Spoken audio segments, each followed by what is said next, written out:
कृषी उत्पन्न बाजार समिती बंद असल्यामुळे बुधवारी शेतकऱ्यांमध्ये एकच तारांबळ उडाली। या बाबीचा सर्व शेतकऱ्यांनी संताप व्यक्त केला आहे। त्यामुळे कृषी उत्पन्न बाजार समितीच्या गेट समोर लांबच लांब वाहनांची रांग लागलेली होती। परिणामी परिसरातील वाहतूक कोळंबली होती। याचा फटका शहरातील सर्वसामान्य नागरिकांना बसला आहे। हवामान खात्याच्या विभागानुसार चक्रीवादळ येणार असल्याने शेतकऱ्यांचं अतोनात नुकसान होईल म्हणून कृषी उत्पन्न बाजार समिती प्रशासनाने खबरदारी घेत बुधवारी कृषी उत्पन्न बाजार बंद ठेवला। परंतु या प्रकरणाची माहिती सर्वसामान्य शेतकऱ्यांना नसल्यामुळे जिल्ह्यातील शेतकऱ्यांनी कृषी उत्पन्न बाजार समितीमध्ये शेतमाल विकण्याकरिता एकच गर्दी केली होती।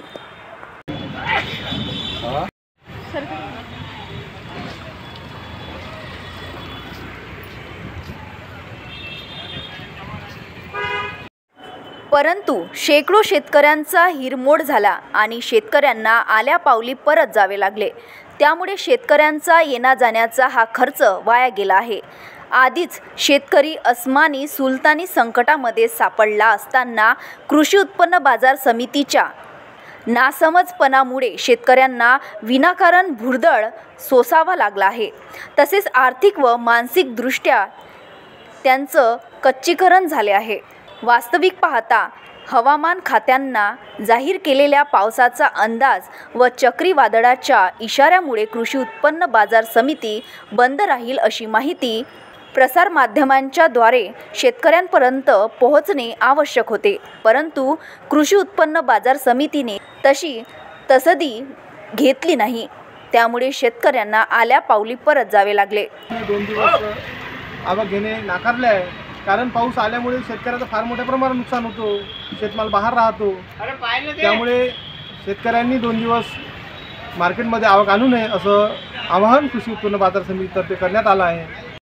कृषी उत्पन्न बाजार समितीचे महासचिव BL डोईफोडे यांच्याशी आमच्या विदर्भ न्यूजच्या प्रतिनिधी अर्चना रक्षे यांनी घेतलेल्या मुलाखतीत त्यांनी कृषी उत्पन्न बाजार समितीची भूमिका मांडली। हवामान खात्याच्या अंदाजानुसार मोठा याचं चक्रीवादळ सांगितलेलं आहे 2-3 दिवस।